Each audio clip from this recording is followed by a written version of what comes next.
And so we'll start with some very fundamental basic things that most of you may already have around your house that could be extremely helpful.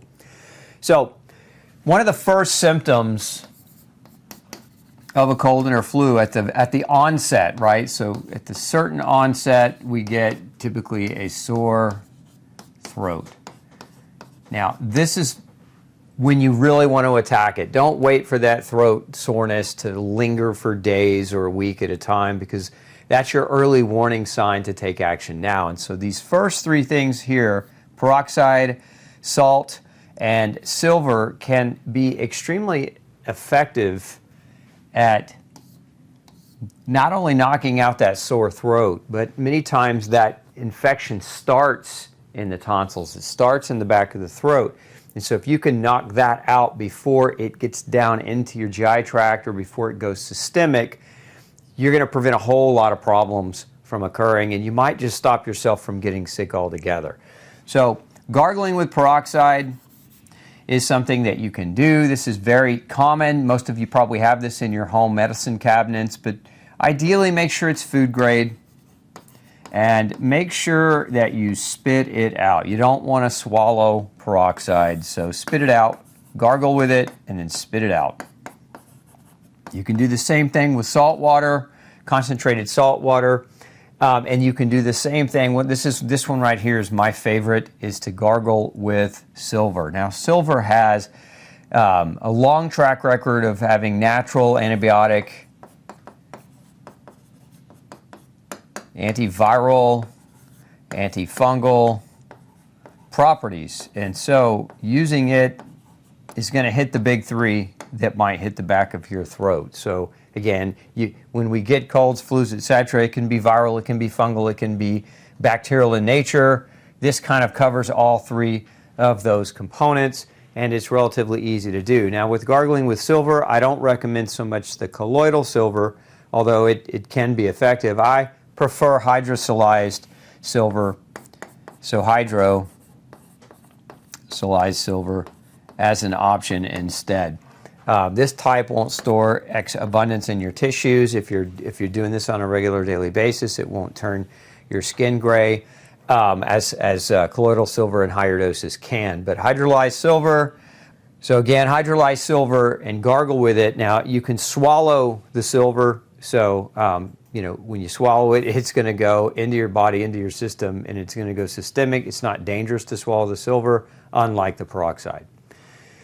Okay, now, if you're starting to warm up, if you're starting to run a fever, a cold compress, this is especially true if the throat's getting sore and you're developing headaches, so you can use a cold compress both on your forehead for that headache and on your temples for that headache. Some people get really tight through the back of the neck, and so that cold compress is just very relieving.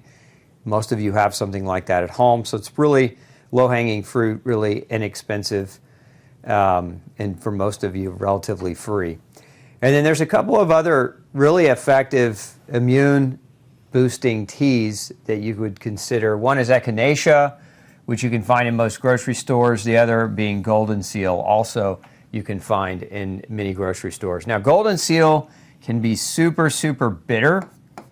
Just fair warning, if you've never had golden seal tea, what a lot of people want to do with golden seal is they add sugar to take away some of that edge. Don't do that. Why? Sugar suppresses your immune system. So we don't want to add something like sugar that can do that. If you want to sweeten golden seal, use a local organic honey. Honey's got immune properties as well, and it'll sweeten that tea and take off the edge. Okay, let's talk about the symptoms of lung and nasal congestion. Many of you get heavy mucus buildup in the lungs and in the sinus cavities, and creates a tremendous amount of breathing problems and just congestion in and of itself. So both breathing through your lungs, but also breathing rather through your nose and also into your lungs.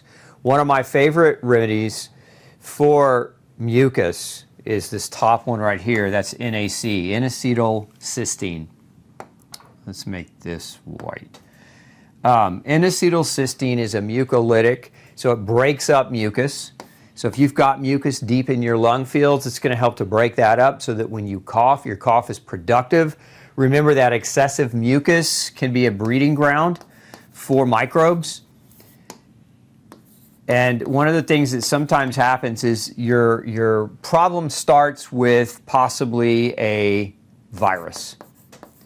But then it progresses because viral infection can increase or cause a lot of increase in mucus. And now that mucus becomes a breeding ground for bacterial growth. And so this is why sometimes when people get sick, it lingers. Because it takes that initial phase for the virus and they kind of start getting over that, but all that extra congestion led to bacterial overgrowth in the mucus tissue. So getting that mucus out of you as quickly as you can, making it productive, and coming out of you is very, very smart to do.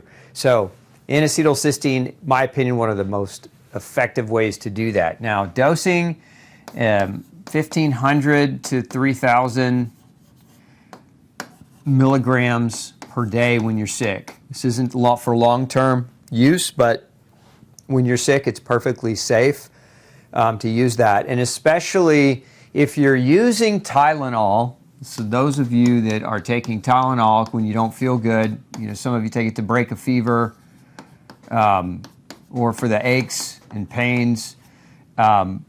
Remember, Tylenol damages the liver. The antidote to Tylenol is N-acetylcysteine. They use that. It's actually a hospital drug they use to help people overcome the overuse of Tylenol. So, not that I'm a fan of Tylenol, but if you are using it, N-acetylcysteine is just going to add a layer protection between the drug and your liver, and so effective in that way.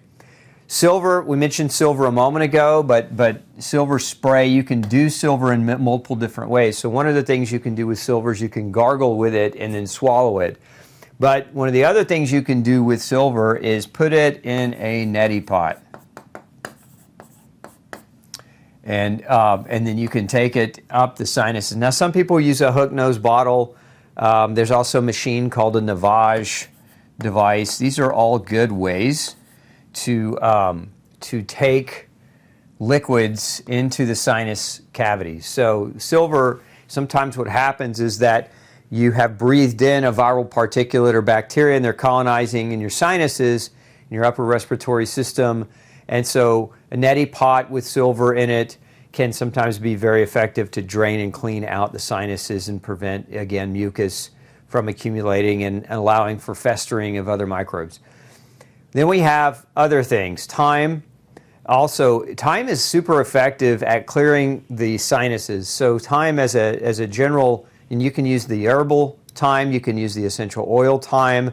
There are a number of encapsulated varieties of thyme that can be used for this as well. 500 to 1,000 milligrams. If you're taking it orally, it's a pretty good amount, and that's per day. As well, turmeric. And turmeric can reduce some of the swelling of nasal passages.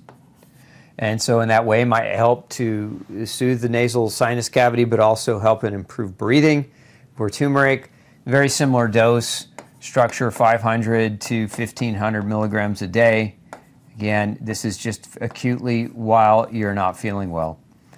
And then eleuthero as well. This is one that helps open up the sinuses and can help with breathing. Bromelain is a proteolytic enzyme that helps to break down mucus as well, so it can give relief in that way.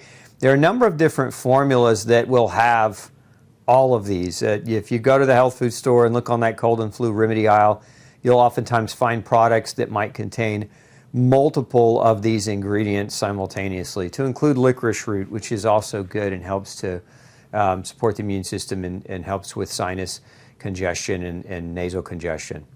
So these all different plant-based products that can be used, very, very effective when you combine them.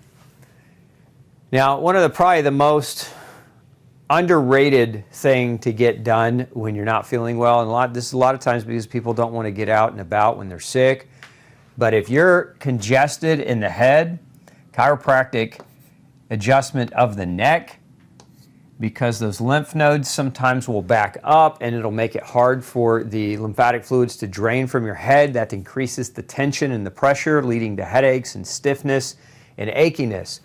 So a good chiropractic adjustment of the neck can be very, very helpful for symptomatic reduction, as can adjustment of the ears. When you adjust the ears, or when your chiropractor adjusts your ears, there's a tube that runs down the back of them called the eustachian tube, and sometimes that tube gets clogged, and so fluid will accumulate, and that can increase the risk for other infection, for secondary infections. So if you start with an upper respiratory infection, it can sometimes go to the ears, but a good adjustment of the ears will open up the eustachian tube, allowing that fluid to drain down. And I've actually had an interesting story. I had a pediatrician one time come to my office, and she was having a tremendous struggle with seasonal allergies, and as a result, her immune system was so overwhelmed, she was chronically sick. She was sick all the time. So I sat her down on my table and I adjusted her ears, and immediately she got up and ran to the bathroom, because when we adjusted her ears, so much mucus and drainage came down into the back of her throat that had been just stuck in her head. So she was able to get tremendous relief just from one simple ear adjustment. So don't underestimate the power of a physical manipulation to get some relief. Now, one of the other things I like a lot are essential oils as they relate to opening up the airways and helping breathe. And so one of the most effective ones, my favorite one, just reminds me of there's a brand called Vicks Vapor Rub, which I wouldn't use that personally.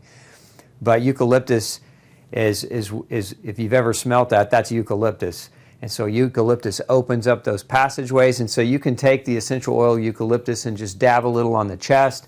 You can mix it in a carrier oil like coconut oil and rub it in and make your own homemade Vicks, if you will, but works very, very effectively at helping to open up the airways, the nose, and help get more air and oxygen into the body. So that's effective in that way. Now, there are also some immune effective essential oils. So like, for example, clove has antibacterial, antiviral, and antifungal properties, as does oregano and tea tree oil and myrrh. And then peppermint, that should say peppermint. Looks like we got a typo here.